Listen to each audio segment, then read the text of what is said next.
స్థానిక బాలాజీరావుపేట ప్రియా థియేటర్ దగ్గర కోట బద్రీనాథ్ స్థలంలో శ్రీ వికనస శ్రీనివాస ట్రస్ట్ ఆధ్వర్యంలో శనివారం సామూహిక శ్రీ విష్ణు సహస్రనామ పారాయణాన్ని వైభవంగా నిర్వహించారు. కార్యక్రమంలో భాగంగా తొలుత శ్రీ వెంకటేశ్వర స్వామికి, శ్రీ పంచముఖ ఆంజనేయ స్వామికి ట్రస్ట్ ఆధ్వర్యంలో శ్రీ కళ్యాణ వెంకటేశ్వర స్వామి సంకీర్తన సభ్యులు ప్రత్యేక పూజలు చేశారు. ట్రస్ట్ నిర్వాహకులు ఆర్వి కిరణ్ కుమార్ మాట్లాడుతూ ట్రస్ట్ ఆధ్వర్యంలో నిర్వహిస్తున్న నారాయణ అక్షర దివ్య క్షేత్రానికి సేకరిస్తున్న భూదాన కైంకర్య సేవకు శనివారం పలువురు భక్తులు 30 అడుగుల భూదాన విరాళాన్ని అందజేసినట్లు చెప్పారు. వ్యాపారవేత్తలు కోట మోహన్ రావు, పెనుగొండ సత్యనారాయణ గుప్తా మాట్లాడుతూ ట్రస్ట్ ఆధ్వర్యంలో నిర్మించనున్న నారాయణ అష్టాక్షరి దివ్యక్షేత్రానికి తెనాలి పట్టణ పరిసర ప్రాంత ప్రజలు విరివిగా సహకారం అందించాలని సూచించారు. అనంతరం భూదాన విరాళం అందజేసిన దాతలకు ట్రస్ట్ సభ్యులు అభినందించి జ్ఞాపికను అందజేశారు. కార్యక్రమంలో ట్రస్ట్ ఎగ్జిక్యూటివ్ కమిటీ సభ్యులు మూర్తి వెంకటేశ్వరరావు, ముడుపల్లి చంద్రశేఖర్, గుడివాడ బాలకృష్ణ, జంజం రామారావు, శ్రీ కళ్యాణ వెంకటేశ్వర స్వామి సంకీర్తన బృందం అధ్యక్షురాలు మూర్తి అనురాధ, ట్రస్ట్ విద్యా కమిటీ అధ్యక్షులు కోట బద్రీనాథ్ గుప్తా, సేవాదల్ కమిటీ అధ్యక్షులు కోట లీలా సత్యనారాయణ గుప్తా, ట్రస్ట్ సభ్యులు రొంపిచర్ల సురేష్, మాజేటి వెంకటేష్, గోలి సోమశేఖర్, అంబటి శ్రీనివాసరావు, మద్దు హరీష్ భక్తులు పాల్గొన్నారు. ఆధ్యాత్మిక సేవ ప్రమాదిగా స్థాపించినటువంటి శ్రీ వికనస శ్రీనివాస ట్రస్ట్ అనేక ఆధ్యాత్మిక కార్యక్రమాలు నిర్వహిస్తూ ముందుకెళ్తుంది. దానిలో భాగంగా కలియుగ ప్రత్యక్షమైనటువంటి శ్రీనివాసుని యొక్క ఆశీస్సులతో ఆయన యొక్క ఆజ్ఞతోటి తెనాలి పట్టణంలో సుందర మనోహరంగా నారాయణ అక్షాక్ష దివ్యక్షేత్రాన్ని నెలకొల్పేందుకు శ్రీ వికనస శ్రీనివాస ట్రస్ట్ సంకల్పించడమైనది. ఆ కార్యక్రమంలో భాగంగా తెనాలి బాలాజీరావుపేట నుండి ప్రియాడీలకు ఎదురుగల అలాగే తడికల మిల్లు సమీపంలో మనం ఈ యొక్క గొప్పగా నారాయణ అక్షాక్ష దివ్యక్షేత్రంగా ఏర్పాటు చేసే స్థలాన్ని మనం సమీకరణ చేసుకోవడం జరిగింది. దానిలో భాగంగా భక్తులందరి నుండి భూదానాన్ని విరాళంగా సేకరించడం జరుగుతుంది. ఈ యొక్క కార్యక్రమంలో భాగంగా ఈ యొక్క కార్యక్రమం దిగ్విజయం పూర్తి కావాలని చెప్పని ఈ యొక్క ప్రాంగణంలో మనం దివ్యక్షేత్రంగా ఏర్పాటు చేసిన ఈ యొక్క ప్రాంగణంలో 8 శనివారాల పాటు సామూహిక శ్రీ విష్ణు సహస్రనామ పారాయణ కార్యక్రమాన్ని మనం నిర్వహించడం జరుగుతుంది.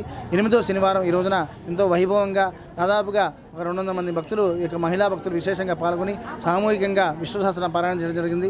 ఈ యొక్క కార్యక్రమం దిగ్విజయంగా పూర్తి చేయాలని సంకల్పంతో చేపట్టిన ఈ కార్యక్రమం ఎంతో వైభవంగా మనం నిర్వహించడం సంతోషకరం.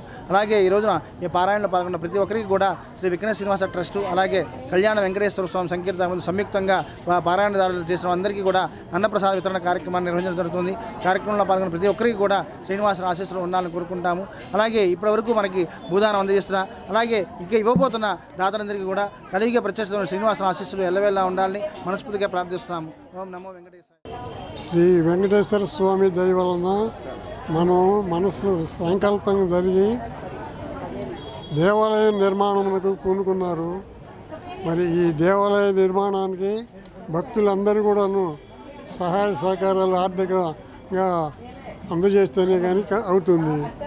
మరి ఈ యుగంలో ఈ తరుణంలో ఏ సంకల్పం జరిగినా ర్యాకెట్ లాగా దూసుకుపోతున్నారు చందాలు ఇచ్చేవాళ్ళు కానీ భక్తులు కానీ. ఈ రోజున భోగాపురం విమానాశ్రమాన్ని కూడా కొద్ది రోజుల్లోనే గొప్పదిగా, ఎంత గొప్పదంటే ప్రపంచంలోనే ఇంత త్వరగా ఏది చేయలేనంత స్పీడ్గా చేసి ఇవాళ కొన్ని లక్షల మంది అక్కడికి వెళ్ళి చూస్తున్నారు. మరి అలాంటి యుగంలో మనం ఉండి మనం ఇన్నాళ్ళ నుంచి కూడా ప్రయత్నం చేయలేకపోతున్నాము. మీరందరూ కూడాను భగవంతుడిని ప్రార్థించండి అయ్యా, మాకు మంచి సంకల్పం చేసి త్వరగా మీకు దేవాలయం నిర్మించేందుకు మాకు సహకరించవలసిందిగా. కార్యక్రమం చాలా ఘనంగా జరుగుతుందనే విషయం ఈరోజే నాకు తెలిసింది. రోజు పేపర్లో చూస్తాము, టీవీలో చూస్తాం, కానీ నేను ఎప్పుడు ఇక్కడికి రాలేదు. ఈరోజు మార్నింగ్ కిరణ్ గారు నాకు ఫోన్ చేసి ఇది చివరి కార్యక్రమం, అంటే 8 సార్లు చేస్తున్నారు కదా, 8వ చివరి కార్యక్రమం, మీరు తప్పకుండా రావాలంటం వల్ల నేను ఇక్కడ రావడం జరిగింది. ఇక్కడికి వచ్చాక చాలా ఆనందంగా ఉంది. ఈ కార్యక్రమం అంత విజయవంతంగా జరుగుతుంది నేను ఎప్పుడు తెలుసుకోలేకపోయాను, కానీ చాలా బాగుంది. ఆహ్లాదకరంగా వాతావరణం ఉంది. గుడి నిర్మాణం తొందరగా జరగాలని అందరి సహాయ సహకారాలతో గుడి నిర్మించబడుతుందని ఆశిస్తున్నాను.